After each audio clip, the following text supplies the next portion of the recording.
A tragic story developing tonight after a grim discovery in Utah County. Police are investigating after finding a husband and wife dead in their home.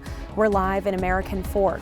Plus, a fast-moving brush fire forced evacuations in Eagle Mountain today.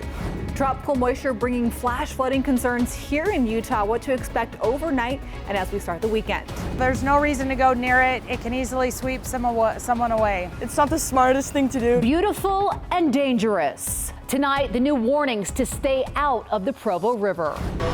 Go. Preparing for a mass injury emergency. The exercise today between the military and our local hospitals. Live from Utah's news leader, Fox 13 News at 9 starts right now. Good evening, everyone. I'm Bob Evans. And I'm Kelly Chapman. We begin tonight with a tragedy in American Fork. Police are investigating the death of a husband and wife after they were found shot inside their home. This after we saw two deadly incidents, one in Sandy and one in Washington City over the past week and a half. Fox 13 News reporter Jenna Bree joins us live from American Fork tonight, where this latest killing took place. Jenna, what can you tell us? Bob and Kelly, this neighborhood has been shaken by tragedy today. Police responded to this home behind me near 1400 North, 80 East, just after 12:30 p.m. When officers arrived, they found the couple dead, both with at least one gunshot wound.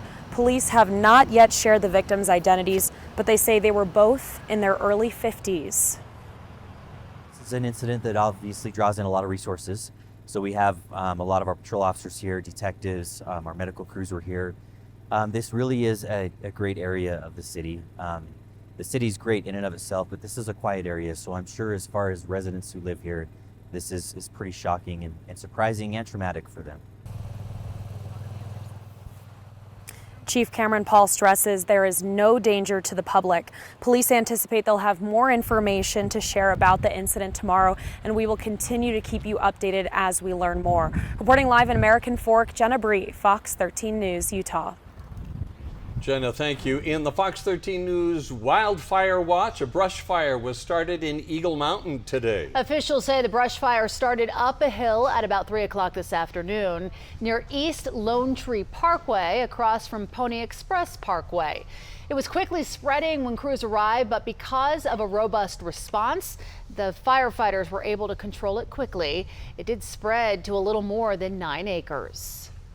We were able to get quick orders of evacuation out for residents in the surrounding area. However, we quickly lifted those evacuations because we had crews on standby to protect those homes so it didn't spread. Public services, oh my word. Fire department, police, they were awesome. And they're the reason we're still in our home right now. So very grateful.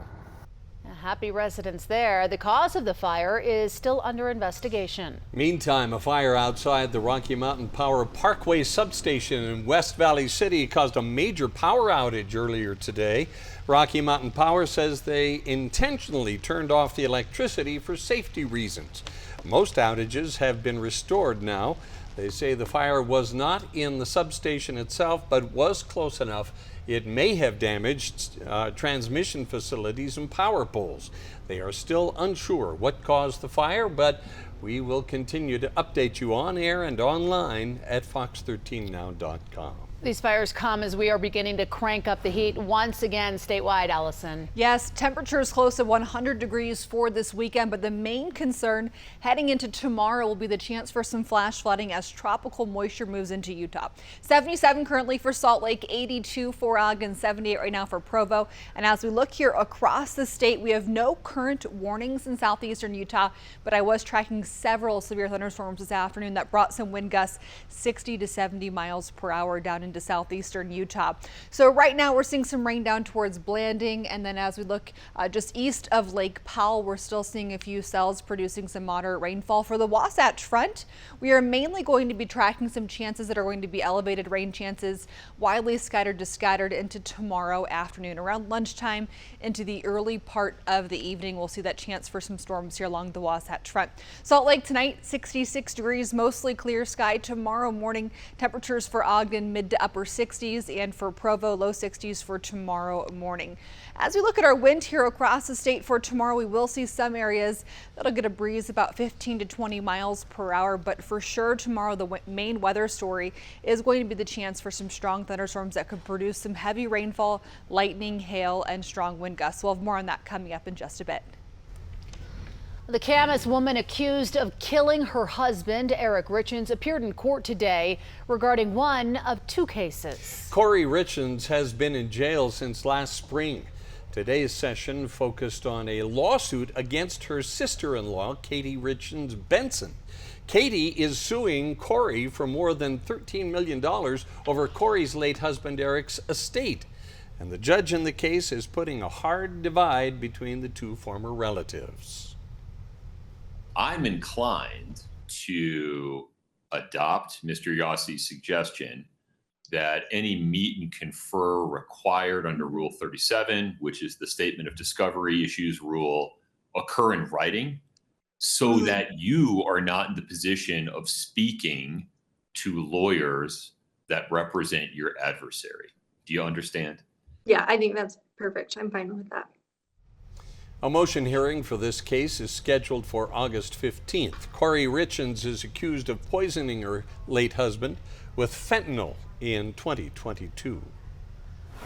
Clearfield police have arrested a West Point man accused of shooting and killing another man during a road rage incident earlier this month. Officers took 34-year-old Justin Doman into custody this morning without incident. On June 3rd, Doman was involved in a hit-and-run crash that ended with him allegedly shooting and killing 63-year-old James Sicato in a neighborhood.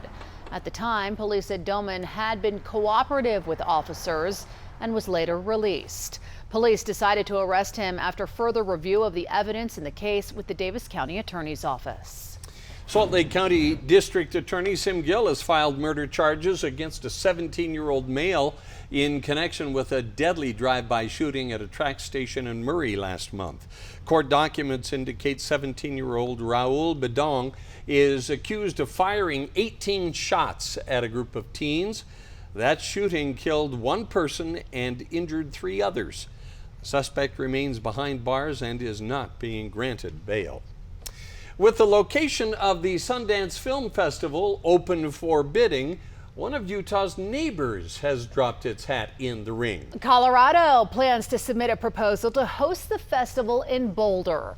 Governor Jared Polis highlighted Colorado's strong arts community with the familiar backdrop of the mountains.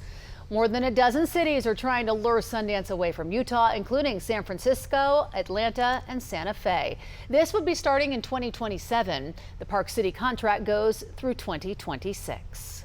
Coming up, we'll take a closer look at the devastating wildfires in New Mexico and whether there is going to be any relief for crews battling those flames. Plus, we are 1 week away from the first presidential debate of this year's election cycle.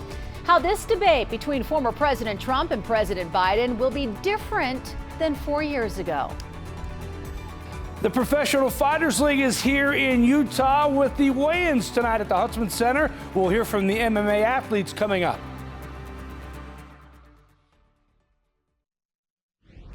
In national news, wildfires are raging in New Mexico. At least 2 people have been declared dead and thousands have been evacuated. Thunderstorms are helping crews contain the fires, but flash flooding is complicating their efforts. Scripps News correspondent John Moan has the latest.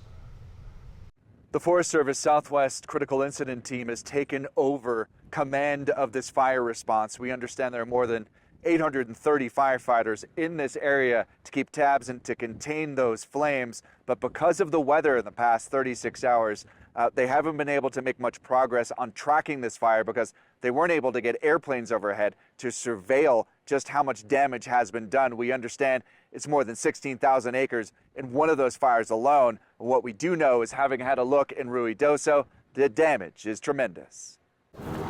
Scripps News got a close look at the damage left behind by the New Mexico fires. We were able to drive through some of the neighborhoods before access was finally cut off and got a glimpse of the destruction. Rubble and ash is all that's left of the homes and cars in the mountainous village of Ruidoso. The deadly fires have scorched more than 23,000 acres, forcing thousands of residents to flee their homes in southern New Mexico. Corey Montes runs a jewelry store and art shop in Ruidoso.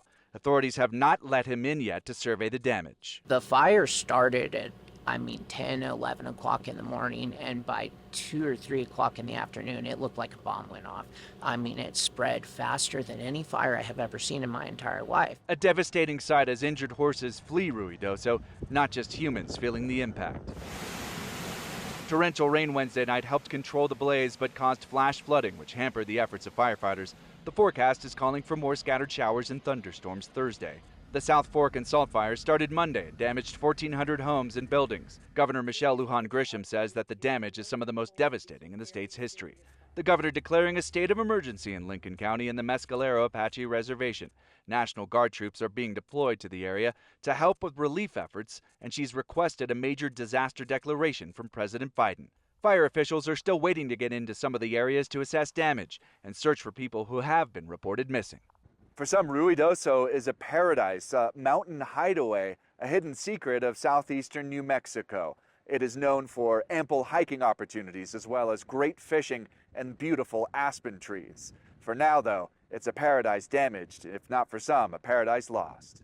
John Moan, Scripps News, Ruidoso, New Mexico. There are only remnants left now of Tropical Storm Alberto after it made landfall over northeast Mexico today. The first named storm of this year's Atlantic hurricane season brought strong winds and heavy rains with it, leaving at least 3 people dead.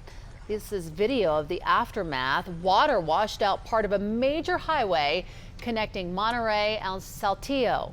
Several buildings were also damaged, displacing dozens of families. Parts of southern Texas were also affected by the storm. The National Oceanic and Atmospheric Administration is predicting a very active hurricane season with as many as 13 hurricanes and 4 major hurricanes. Wow. Now, are we going to see any of the remnants from Alberto? That is what we're starting to see moving into the Four Corners today. We had some storms that brought some strong winds and some heavy precipitation into southeastern Utah. We're expecting the bulk of that moisture to arrive into tomorrow here across Utah, with most of it into eastern Utah. We'll get into all those details in the next few minutes. First, let's talk about our temperatures because those are also on the rise. A lot of you impacted by the heat this weekend. That's the big weather story for the Wasatch Front heading into Saturday, Sunday, Monday.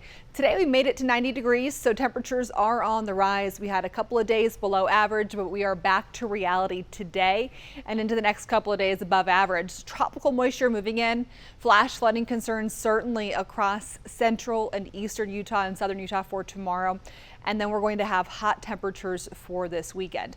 Salt Lake City, low 90s tomorrow. Widely scattered storms are even possible for the Wasatch Front, but we're expecting the bulk of the precipitation to be into south central and eastern Utah for tomorrow. But we'll get some of that here along the Wasatch Front and that possibility for isolated to widely scattered storms. Right now into the Four Corners region, we are seeing most of our rain right now near Blanding or further south. We did have some severe thunderstorms that developed towards Canyonlands National Park this afternoon and down towards Blanding. We had some very strong wind gusts. We did have reports of damage near Bluff of a roof being blown off due to strong wind gusts. So these storms aren't going to be messing around heading into tomorrow. Definitely want you to stay weather aware. Near Slot Canyons, normally dry washes, recent burn scars.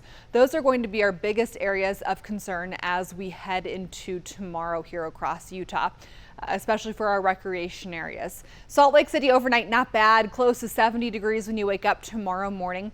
So Friday, 7 a.m., we're looking at mostly 60s here across the state. A comfortable start to your Friday morning. And then for the Wasatch Front tomorrow, we're going to see our temperatures mid to upper 80s into the afternoon. Might peak in the low 90s. We'll have a chance for some storms primarily after lunchtime tomorrow would be our best chance along the Wasatch Front. But it's not a great chance. That chance certainly exists. For St. George, temperatures tomorrow mid-70s when you wake up, temps into the 100s tomorrow, 101 into St. George for tomorrow afternoon, low 90s for a high here in Salt Lake City. But let's talk about futurecast here across the state because we head into Friday, 8 a.m.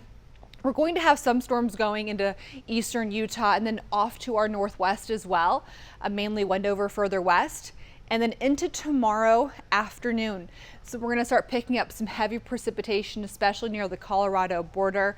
And then heading into Saturday, when you wake up on Saturday here across the state, should be a really nice day almost everywhere. But by Saturday afternoon, we do have the possibility again to perhaps see some storms developing. Much more isolated in nature on Saturday, but we'll still keep that threat for maybe some strong storms to bring the possibility of pockets of heavy rainfall on Saturday. So drainages, again, the Slack Canyons, normally dry washes, recent burn scars, all areas to be extra aware of for this weekend. And with that being said, tomorrow we do have a flood watch in effect for eastern, southeastern, south central Utah. So all the areas highlighted in green, that is going to be where we have our flood watch for tomorrow here across Utah. 101 tomorrow in St. George, and then these temperatures really get hot. Look at this, we're close to 105 to 110 Saturday through the rest of the 7-day forecast for St. George. Even hot overnight lows by next Tuesday and Wednesday, just about 80 degrees for overnight temperatures. So not going to see much relief there. As of right now, we don't have any heat headlines issued, but certainly we head into the next couple of days that could be changing, especially with those temperatures into next week. For the Wasatch Front, our entire 7-day forecast is above average.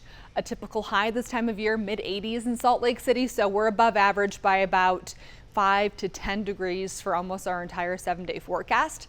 92 tomorrow in Salt Lake. Widely scattered storms are possible. We'll break down how much precipitation we could see here across the state and that timing coming up later in the hour. We'll be right back.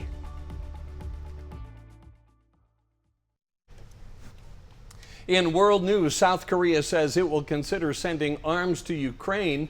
The announcement comes after Russia and North Korea signed a pact to come to each other's defense in the event of war. South Korean President Yoon Suk-yeol condemned the agreement, calling it a threat to security and a violation of UN Security Council resolutions. South Korea has provided humanitarian aid and other support to Ukraine in the past, but not weapons. In the race for the White House, President Biden has pulled ahead of former President Trump in a new nationwide poll. That poll, conducted by Fox News, shows Biden leading by 50% over Trump's 48%. That is a 3-point shift in the race since May. This all comes as President Biden and Mr. Trump are preparing for the first presidential debate on the 27th. Scripps News White House correspondent Serena Marshall takes an in-depth look at what we can expect next week. 1 week to go until the first presidential debate, and this debate, like the presidential election, can be described in a single word: unprecedented. And that is because both candidates skirted the Presidential Commission on Debates, which normally for decades have hosted these events, and not until the fall. This one coming earlier than ever. In fact, neither of these men will officially be their party's candidates. That's because that doesn't happen until the conventions over the summer. This will also be the first time for these two men to truly differentiate themselves in an election that has key swaths of voters not liking either of them. And adding to the unprecedented nature, there are rules that we have not seen in past years. No studio audience, no opening statements, 90 minutes with 2 commercials, no props or notes, and muted microphone. That means we're unlikely to see moments like this. People know you're a senator. I'm not going to answer the question. Why would you answer that question? The question is, the question is, Justice, radical left. Will you shut up, man? Listen, who is on your list, Joe? Who's on your list? Right. Gentlemen, I think this we've is ended so this. unprecedented. And we're unlikely to see anyone else on that stage. That is because CNN has rules to participate as well. You must not only be constitutionally eligible to be on that stage, you must be polling at a threshold of 15% across at least 4 different national polls and have enough ballots to mathematically have a chance to be president, hitting that key 270 number. That means independent candidate Robert F. Kennedy Jr. might hit that polling mark, but can't get the ballot access threshold met in time. And Jill Stein, absent from the stage as well, telling Scripps News on Wednesday that she filed a formal complaint with the Federal Election Commission. I certainly agree with RFK that there was illegal collusion here. between the two candidates and CNN. This is basically illegal political coordination, and we too have now just filed a complaint with the FEC as well. I think candidates who are actually ballot qualified for most voters who could potentially win the race have very much, not that they have a right to be in the debate, but that voters have a right to hear them in a debate and to know who our choices are. Both former President Trump and President Biden likely starting to prepare. The former president's campaign telling us that he's been participating in numerous hard-hitting interviews over the past few weeks and delivering lengthy rally speeches while standing, demonstrating elite stamina. The Biden campaign telling Scripps News that the president wants to focus in on the issues we've seen their campaign rolling out commercials with over the past few weeks, namely reproductive rights, protecting democracy, and they point to recent remarks by the president which have gotten increasingly punchier. All still, they say, while projecting himself as the wise and steady leader in contrast to Trump's chaos and division. And while both sides will likely be doubling down, the key issue coming back to the voters. How will they feel at the end of this campaign, at the end of this first presidential debate? And we also want to know, which is why I'm hitting the road along with our political director and deputy political director. We are road tripping to Georgia. We'll be stopping in Norfolk on Monday, Charlotte on Tuesday, and Athens, Georgia on Wednesday. And we're asking you to come out and join us because we want to hear from you too. Serena Marshall, Scripps News, Washington. The Provo River is flowing fast and cold, so here are some safety tips to keep in mind if you do want to recreate along the river this summer. How does the military and our local hospital system prepare for a mass injury emergency? We'll show you an exercise happening here in Salt Lake. How about Real Salt Lake? A big win last night in Kansas City. They remain in first place while setting a new franchise record.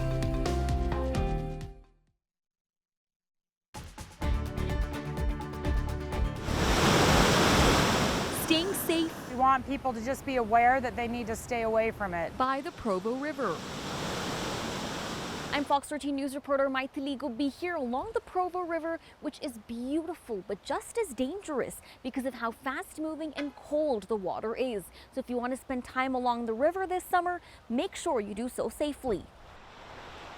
I like to come out here a lot. I love walking by the river. It's really pretty. Emma Buer walks with her family on a trail along the Provo River, and you can see just how fast that water is rushing. It's definitely been really fast this year, which is crazy. This season, it's a little higher than normal. We had a big winter last year. We didn't have a lot of our water levels drop last year. We had full reservoirs this year going into the spring runoff season. So officials put up signs and caution tape and are reminding people to stay away from the water till later this summer. So what we recommend right now is if you are going to recreate in an area that's by the river, stay at least 40 feet away from that river. So there's no reason to go near it. It can easily sweep someone away. Ridley Layton rides her bike almost every day along the river. I love it. It's so pretty. It's the best. I think it's so fun to just hear the water. I like it a lot. And hopes that people who come from a different part of the state or even from out of state understand the dangers of the river at this speed. It's not good for little kids, and it's not the smartest thing to do to try and get in there because it's going super quick. So I just say be really careful and cautious. Provo Fire also says that if you see someone fall in, to call 911 and not to jump in after them. But they say the best thing you can do now is stay far away from the water. I hope people realize how fast it's going and just avoid it, because you hear stories about people and it's scary. In Provo, I am Maithili Gobi, Fox 13 News, Utah. We are learning more about Utah's new bill to crack down on road rage, which goes into effect July 1st. The bill lays out the circumstances that constitute road rage, aggravated driving behavior targeting another vehicle. In those cases, the penalties are enhanced. We heard from a man whose brother and his brother's girlfriend were victims of road rage. Most of these people who dive into this, their emotions and their anger kick in, their egos, and they decide they have to be judge, jury, and executioner and teach these people a lesson. And when it goes wrong, I guarantee you the people involved in my brother's situation probably wish every single day if I'd have just quit, if I'd have just done something different. it would have been a whole different life for me. Utah Highway Patrol troopers say their main goal is to raise awareness to prevent road rage in the first place. If you feel yourself losing control behind the wheel, disengage, create distance, look for opportunities to calm down, and remember the consequences. Utah wants to be at the forefront in creating the roads of the future, and the state just got a $20 million federal grant to do so. The money will help develop what's called vehicle-to-everything technologies. This lets vehicles share information with road infrastructure, other vehicles, as well as pedestrians. UDOT hopes to use this to make roads safer. When we saw seat belts deployed, you saw a change in the traffic fatality rate. Fewer people were dying, and you saw the same thing with ABS brakes, you saw the same thing with airbags. I think with this connected infrastructure, connected vehicles future, we're going to see a much bigger drop. Well, the hope is the technology can eventually cut the number of road deaths in half. If a national disaster were to take place, is Salt Lake equipped to take in dozens of injured patients? I'm Fox 13 News reporter Emily Tenser. We got to watch a very intense exercise in simulation here at the Utah Air National Guard Base. Okay, go. One by one, 36 mannequins are carried off the plane on stretchers to the Utah Air National Guard Base. Right here, folks. We're always ready. And that's what we want to be. We always want to be ready in case there's a disaster. It's all part of an exercise, but before that starts, teams are taking notes, discussing a game plan, and gearing up for something that only happens every other year. This is a learning opportunity for us. Everybody here is learning how we're going to respond in a real-world situation. Salt Lake City is one of the 62 federal coordination centers in the U.S. When the plane lands, medic teams make their way to the airfield and prioritize the most critical patients first. In a real world, we could be doing hundreds of patients, multiple jets landing and triaging patients one after another. Each mannequin has a name, a medical history, and paperwork explaining the extent and cause of injuries. The simulation is meant to feel as real as possible. All right, you can go ahead and sit them down. With some dummies with an eye patch or a bloody forehead. It's important to take this seriously today because we don't know when it's actually going to happen, when a real disaster is going to happen. Prepare to lift, lift. Prepare to lower, lower. Immediate medical care is important, but so is record keeping and organization. A whiteboard lists patient info and hospital destinations. Patient 1, go to A. The process isn't always perfect, but there's always room for process improvement, and that's what we're here to learn today. A mass emergency response like this and the simulation exercise is a team effort. It takes the work of the VA Salt Lake City Healthcare System, the Utah Air National Guard, the U.S. Transportation Command, and a lot of state and local agencies. We all bring a different, unique capability to the table, and together is what really makes it work well. Throughout the exercise, there were people wearing black vests, and their job was just to evaluate how well things were going. So after everything, they're going to put together an after-action report where they will highlight the weaknesses and the strengths and apply that to next year's exercise. Reporting in Salt Lake, Emily Tenser, Fox 13 News, Utah. Coming up, the West Valley City Police Department has brought back their Cops and Cleats summer athletic camps. Why today's soccer camp meant so much. Plus, nearly 150 Utahns are now officially American citizens. We'll hear from one of them about their journey to citizenship. Last round, group 1, ready! And a group in Salt Lake City is helping people stay fit while building community. Meet the people behind Hills for SLC. Those stories and more when Fox 13 News at 9 continues.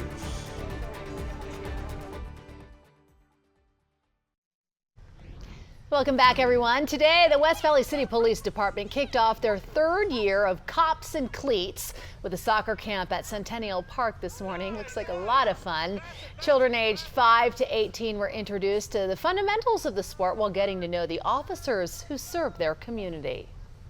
Work together as law enforcement officers, but we have to work together with the community to be successful in making the community safe. And what better way to start those relationships is with the kids, doing something competitive, something they like, something we like, and then eating pizza together. So. Yeah, great idea. This is the first of their athletic camps for the summer.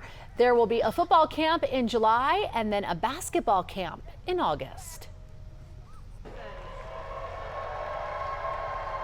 Oh, what a special day today was. 148 Utahns became American citizens today with a naturalization ceremony in honor of World Refugee Day. The group was made up of immigrants from 50 countries, including several refugees. One of today's citizens told us he had been working through the application process for 8 years. Have patience, do what you're doing, focus on what you're doing. This is a process that you cannot really expedite or do anything. Just wait, have patience, do your best in what you do. World Refugee Day events continue over the next 2 days from 6 to 10 p.m. tomorrow at Big Cottonwood Regional Park in Mill Creek. There will be live performances, family-friendly activities, and food from refugee-owned businesses.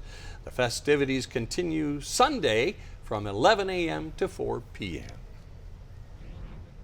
Well, today we made it back into the 90s here in Salt Lake City. The heat is on from here on out. Plus, come tomorrow, the possibility of flash flooding with strong storms and tropical moisture. We'll have more on that coming up. MMA is back in Salt Lake City with the Professional Fighters League. We'll take you to today's weigh-ins coming up in sports. And a new member of the Salt Lake Bees had another big night at the plate. 5 home runs in just 7 games with his new club.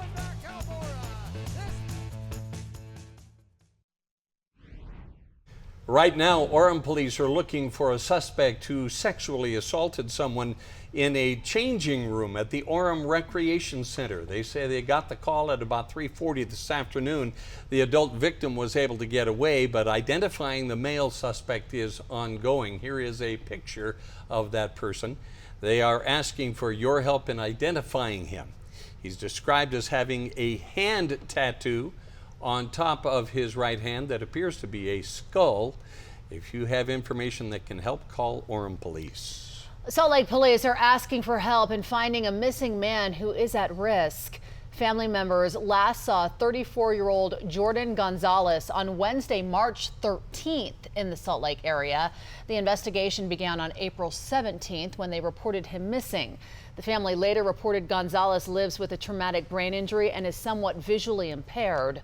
Gonzalez is 5'5". He has brown hair and eyes. He has numerous tattoos on his face and neck. You can see in this picture. If you have any information on his whereabouts, please call 911.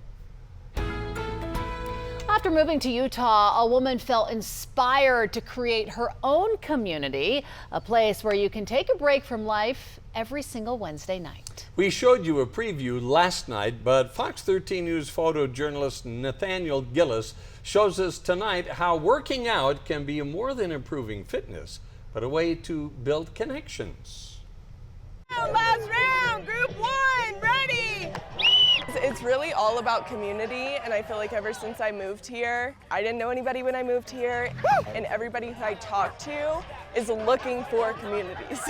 Basically what we do is we run up and down this hill over and over and over, but then we have a ton of laughs and we have a ton of fun, and it's really just like all about the community. It's super tough.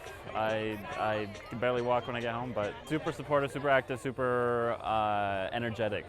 Everything is just always fun. All right, so we're gonna do the same thing. So it definitely attracts friendly people and is a good way to meet people and bond, running uphill.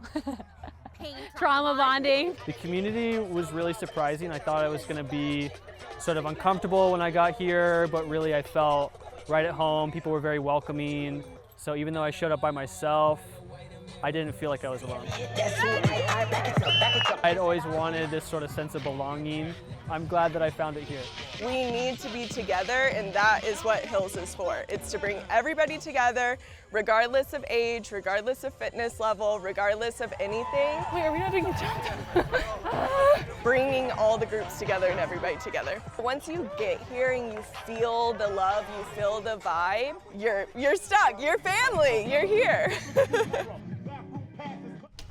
a good workout, and maybe, I'm just throwing this out there, maybe, you know, a love connection. Looks like a good place, Mr. right? or Miss Wright may be there in Sugar House Park. Really looks like a fun time, good group of people. They meet every Wednesday at 7:30 at Sugar House Park. And they say anyone is welcome to join. Doesn't matter how good a shape you're in or not. Come and have fun going up and down the hill. Yeah, good luck. Well, I'll tell you something. Do you know where I had my first date with my now husband? Where? Sugar House Park. Wow. Yeah. Were you running up and down the hills? No, but I did that when I was training for a half marathon once, and those hills there, those are good sledding hills, and they're also very tough running hills. They stay in your memory, and a don't good they? date spot. Yeah. I remember that first date. Not that I was there, but I remember talking about it with you, Allison. The debrief was really significant. There's some good luck there. So maybe, Kelly, you're onto something. Well, temperatures here across the state comfortable right now if you're heading out for a little walk with the dog before bed or letting them out one last time. 77 in Salt Lake, 78 currently for Provo, 82 for Ogden right now. We still have some showers going into southeastern Utah. We'll have that chance around overnight, but we're expecting much more precipitation to get going into central and eastern Utah into tomorrow midday into the afternoon. For us here along the Wasatch Front for Provo, you are this yellow line. Your best chance for storms will be around about 10 a.m. through 3 o'clock tomorrow. But we'll keep that chance starting at about 9 a.m. for Utah County. For Salt Lake, we'll follow a similar trend right around lunchtime and right after. We'll be tracking some widely scattered storms. And then for Ogden, you have a little less of a chance, but some isolated storms are going to be possible midday up into Ogden. So for Ogden tomorrow, isolated storms. Overall, a pretty dry 7-day forecast for Ogden. For Provo, your chance of precipitation widely scattered for tomorrow. And then heading into Thursday next week, might see some isolated showers returning. For St. George, isolated chances for Friday and Sunday, and we head into Moab. This is where we're going to see a much higher chance into tomorrow. Widespread precipitation. Some storms could produce lightning, hail, strong gusty winds, and the possibility of areas of heavy rainfall. So normally dry washes, slot canyons, and recent burn scars are biggest area of concern heading into tomorrow, and maybe even lingering isolated storms into Saturday. So overnight into tomorrow morning, we're going to keep that chance for storms going mainly near the Colorado border. Temps in the 50s and 60s, actually close to 70 as you wake up first thing tomorrow morning along the Wasatch Front. But take a look at the radar. This is for tomorrow at 5 p.m. We are going to have areas of very heavy rainfall into eastern Utah heading into tomorrow. So this is why you want to stay weather aware. It is not a day that I would recommend getting into those recreation areas that can be tough and challenging. And keep in mind, it doesn't have to be raining where you are. If it's raining upstream, flash flooding can become an issue because of a storm that's miles away, just depending on where you're going to be. So as we look at the excessive rain outlook for tomorrow, we're going to, in the yellow, see our best chances for areas of flash flooding tomorrow. That's about Price down through Escalante over towards Lake Powell and then into Colorado. This includes Canyonlands, Arches National Park, Capitol Reef. We'll see the possibility of some areas of flash flooding. Areas of green, this includes the Uinta Basin all the way into Utah County, Provo along I-15 all the way down towards about Cedar City. That's an isolated risk for flash flooding heading into tomorrow. So looking at our recreation areas, we do have a probable rating for almost all of our recreation areas tomorrow, but we're expecting the bulk of that precipitation to be into eastern Utah. 101 tomorrow in St. George, close to 105 Saturday and Sunday. And for the Wasatch Front, low 90s tomorrow, upper 90s on Saturday, close to 100 degrees on Sunday and Monday. The preseason schedule is out for the inaugural season of the Utah Hockey Club in the NHL. Starts on September 22nd against the St. Louis Blues in Des Moines, Iowa. They play at Delta Center the next night against the LA Kings, followed by a road game at the Vegas Golden Knights on September 27th. The final preseason game is against the Avalanche at the Maverik Center. Mixed martial arts returns to Salt Lake City tomorrow night with the Professional Fighters League. Fox 13's Morgan Vance was at the Huntsman Center with today's ceremonial weigh-ins. Yeah, call it PFL 5, where some local flavor will be on the main card on Friday. Clay Collard was born in Payson, but grew up in Castledale out in Emery County. Collard gearing up for his main card bout against Mads Burnell. The weigh-ins taking place just a few hours ago here up on the hill. Always a good visual and a moment to gauge the hostility between the two fighters. The Utah native Collard is currently second place in the lightweight standings and is 1 win away from returning to the PFL playoffs later this year. The hard part's over. The fun part begins tomorrow night, and we're stoked. What does this mean for your career? Big money on the line, a playoff spot? Yeah, we win, we get the spot. We're looking past that. We want to be that #1 seed. We want to go into the tournament, that #1 seed. So I'm trying to put him out and trying to finish him and move on and get that belt. I've been in this tournament, 3 years now, 4 years now. I don't even know. But that belt has just eluded me so many times. And to get that wrapped around my waist is going to be a dream come true. Tomorrow's card consists of 13 different fights. The preliminary starts at 2:30 in the afternoon with the main card after that at 6. From the Huntsman Center, Morgan Vance, Fox 13 Sports. Real Salt Lake, they pulled out a 4-3 win at Sporting Kansas City last night to remain first in the West while setting a new club record with a 15-game unbeaten streak. It was their second road game in the last 5 days after a scoreless draw at Montreal. RSL scored 4 goals in the humid heat in Kansas City and survived a late rally from KC to get the win. So interesting as far as streaks. I mean, you need a lot of fortune. You need games like tonight where I don't think we were at our best in many of the phases, although maybe the attacking transition phase we were quite good.